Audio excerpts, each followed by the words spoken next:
Provinsi Nusa Tenggara Barat dinyatakan darurat rabies usai 6 orang di Kabupaten Dompu meninggal dunia akibat terinfeksi virus rabies dan gigitan anjing.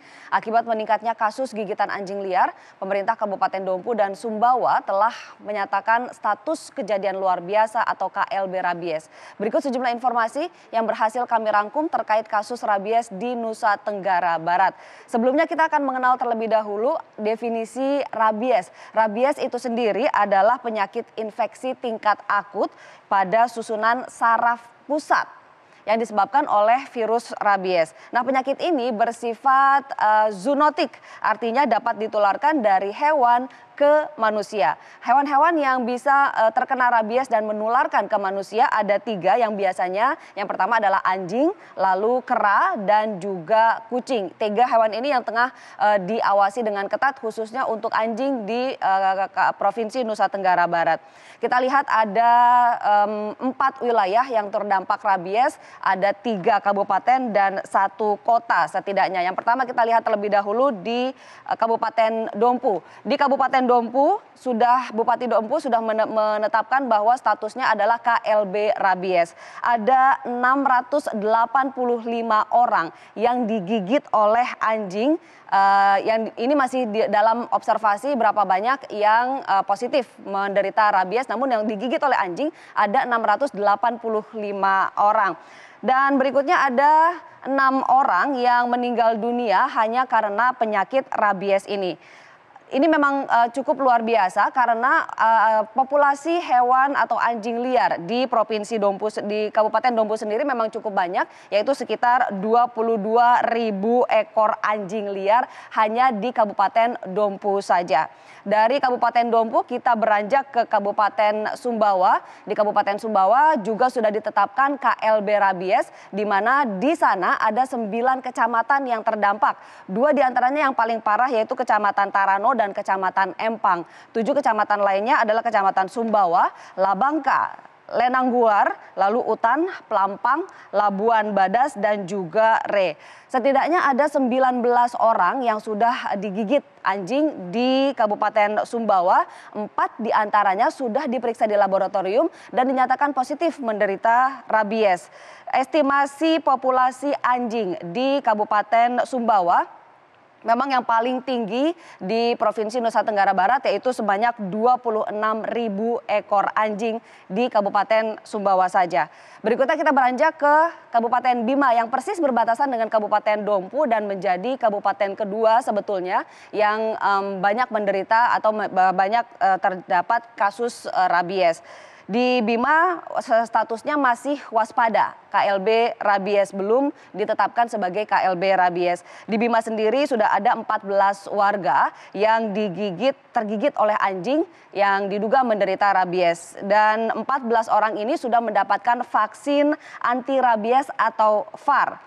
Di Kabupaten Bima sendiri estimasi populasi anjing liar juga cukup banyak, sekitar 16.000 ekor anjing liar. Kita ke kota berikutnya yaitu ke Kota Mataram. Kota Mataram juga statusnya masih waspada, KLB rabies. Ada 7 orang yang tercatat tergigit oleh anjing di Kota Mataram ini, namun sejauh ini masih negatif untuk rabies dan belum ada yang tercatat positif menderita rabies. Estimasi populasi anjing liar di Kota Mataram sendiri cukup banyak, yaitu 14.000 ekor anjing liar. Lalu apa yang dilakukan ketika seseorang terkena atau tergigit oleh anjing yang diduga menderita rabies? Pengobatan yang diberikan adalah pemberian imunoglobin atau vaksin anti rabies atau VAR. Nah, tadi sudah disebutkan bahwa ini sifatnya adalah zoonotik, bisa menular dari hewan ke manusia. Jika gejala rabies ini terjadi pada manusia atau penularan ini sudah terjadi pada manusia, masa inkubasi virus rabies di tubuh manusia cukup panjang, yaitu sekitar 30 sampai 60 hari. Ada beberapa gejala yang patut diwaspadai yang diderita oleh seseorang yang diduga menderita rabies akibat gigitan anjing. Yang pertama adalah demam, sakit kepala, muntah, lalu gelisah, kesulitan menelan, air liur juga produksinya berlebihan, halusinasi, dan takut pada air atau hidrofobia. Juga takut pada hembusan udara atau aerofobia, lalu berhalusinasi, mengalami kelumpuhan parsial, dan yang terparah adalah bisa mengalami kematian. Dan kita lihat untuk gejala-gejala pengobatannya tadi sudah disebutkan bahwa pemberian imunoglobin atau vaksin anti rabies. Sementara gejala pada anjing atau pada hewan yang menderita rabies, yang pertama adalah anjing tersebut menjadi hiperaktif dan juga mudah menyerang dan menggigit orang. Lalu mulut juga berbusa, air liur berlebihan, bahkan sampai mengalami kejang-kejang. Hingga saat ini sudah diambil sejumlah langkah seperti misalnya eliminasi anjing liar. Di Kota Mataram saja sudah dilakukan eliminasi sebanyak 6 kali sejak 7 Januari 2019 lalu hingga tanggal 17 Februari kemarin. Pemirsa, merebaknya wabah rabies yang disebabkan oleh gigitan anjing liar menyebabkan pemerintah Kabupaten Sumbawa menetapkan status kejadian luar biasa atau KLB, pemberian vaksin kepada korban gigitan anjing liar hingga upaya eliminasi terhadap 264 ekor anjing telah dilakukan. Namun masih banyak kendala yang dihadapi untuk menangani dan mengantisipasi wabah rabies ini. Untuk informasi selengkapnya akan disampaikan kontributor Muiz Damhuji di Sumbawa, Nusa Tenggara Barat. Muiz, selamat pagi. Bisa Anda sampaikan bagaimana kondisi terakhir wabah rabies di Kabupaten Sumbawa? Selamat pagi, Ani. Sejak merebaknya kasus rabies yang diduga penyebarannya melalui hewan ini, pemerintah Sumbawa hingga saat ini sudah menetapkan status KLB atau kejadian luar biasa untuk kasus rabies. Kasus ini sendiri di Sumbawa sudah terdapat 21 orang yang digigit anjing liar. 4 diantaranya positif terinfeksi rabies. Sementara 17 orang lainnya masih dalam observasi dan pengambilan sampel darah. Ani. Baik Muiz, apa saja langkah yang sudah dilakukan oleh Dinas Kesehatan atau Pemda setempat? Berbagai langkah pun sudah dilakukan oleh pemerintah Kabupaten Sumbawa. Mulai dari melakukan penyuntikan virus anti rabies kepada korban gigitan anjing, hingga upaya eliminasi terhadap 264 ekor anjing liar. Namun sejumlah kendala lain tetap dihadapi dinas terkait untuk menekan angka penyebaran virus rabies yang identik dengan hewan anjing, kucing, juga monyet. Pihak dinas terkait kesulitan mendeteksi positif atau tidak binatang tersebut suspek rabies. Dikarenakan usai kejadian menggigit korbannya, anjing tersebut langsung dimusnahkan tanpa melalui proses pemeriksaan lebih lanjut. Ani. Baik Muiz, langsung dari Kabupaten Sumbawa, Nusa Tenggara Barat. Terima kasih banyak untuk laporan Anda. Dan pemirsa, untuk mengetahui wilayah mana saja yang terdampak rabies di Provinsi Nusa Tenggara Barat dan upaya apa saja yang telah dilakukan oleh dinas terkait, kita sudah terhubung melalui sambungan telepon dengan Kadis Peternakan dan Kesehatan Hewan Nusa Tenggara Barat. Ada Ibu Budi Septiani di sana. Ibu Budi, selamat pagi. Selamat pagi, Bu Ani. Pagi Ibu Budi, yang kita ketahui ini ada 4 kabupaten dan 1 kota. Kalau misalnya kita lihat dari barat ke timur, yang pertama adalah kota Mataram, lalu ada Kabupaten Sumbawa, Dompu, dan juga Bima yang sudah terdampak oleh rabies ini. 2 diantaranya Kabupaten Dompu dan Kabupaten Sumbawa bahkan sudah menyatakan KLB. Update terkininya seperti apa dan sebetulnya seberapa serius, Bu? Baik, terima kasih. Untuk Dompu, Kabupaten Dompu memang sudah ditetapkan KLB.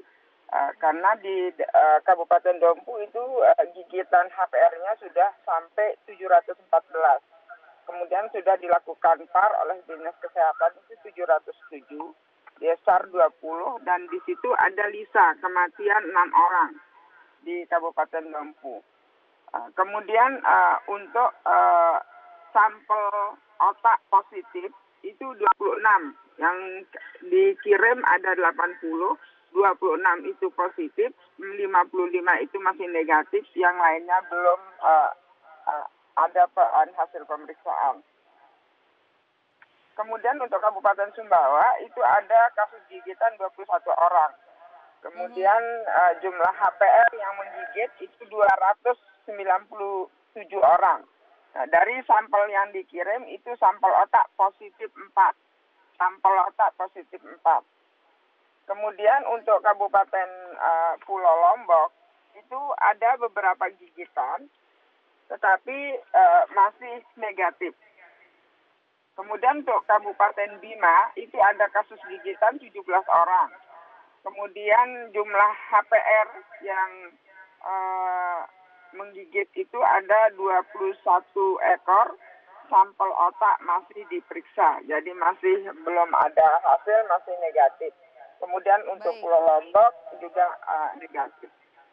Artinya sudah ada lebih dari 700 orang, Bu. 720-an lah sekitar itu yang terdata tergigit oleh anjing. Benar demikian? Yang terdata tergigit. Yang terdata tergigit. Tapi belum tentu rabies. Baik. Angka 700 ini sebetulnya kejadian pertama kalinya sejak kapan? Angka 700 ini kejadiannya sejak November 2018.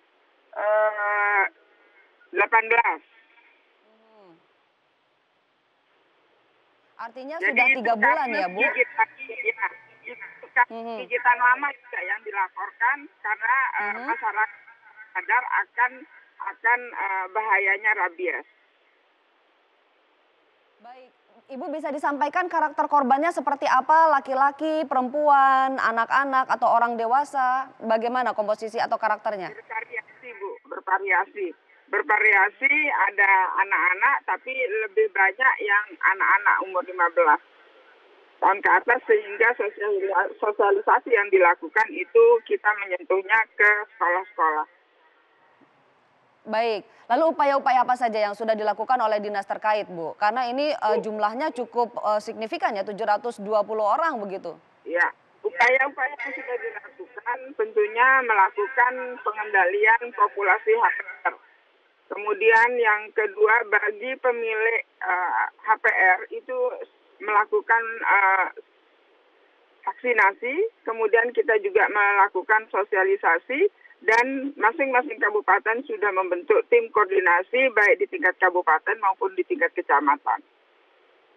Ibu, untuk eliminasi ini berapa banyak yang akan dieliminasi? Karena tadi berdasarkan data-data yang kami sampaikan di 4 wilayah, 3 kabupaten dan 1 kota saja ada sekitar 80.000 lebih begitu anjing liar. Ya, kalau eliminasi itu kan tergantung kalau memang itu langsung menggigit dan HPR-nya langsung bisa ditangkap, itu langsung diambil sampelnya untuk dikirim. Jadi tergantung dari seberapa bahaya HPR itu yang ada di tempat dan bisa ditangkap. Baik, untuk vaksinasi lalu misalnya upaya untuk mengeliminasi anjing liar yang terduga menderita rabies ini sendiri, apakah sudah cukup, Bu? Vaksinasi sudah cukup untuk sementara, untuk tahap pertama, karena pada tahap pengiriman pertama dari pusat itu ada 5.000 langsung dikirim ke Kabupaten Dompu, kemudian tahap kedua ada 10.000, yang mana 5.000 didistribusi ke Dompu, kemudian 3.000 itu ke Sumbawa, 2.000 ke Kabupaten Bima. Kemudian ada 1.000 yang digunakan untuk pelatihan untuk para petugas yang ada di lapangan. Baik, Ibu, apa yang harus dilakukan untuk pencegahan dan jika misalnya tergigit begitu, Bu, apa yang harus dilakukan? Yang harus dilakukan kalau tergigit segera mencuci bekas gigitannya dengan deterjen, digosok-gosok selama 15 menit, kemudian disiram di air yang mengalir. Setelah itu baru kita melaporkan diri ke puskesmas. Baik, Ibu Budi Septiani, Kadis Peternakan dan Kesehatan Hewan di Provinsi Nusa Tenggara Barat. Terima kasih banyak sudah bersama kami.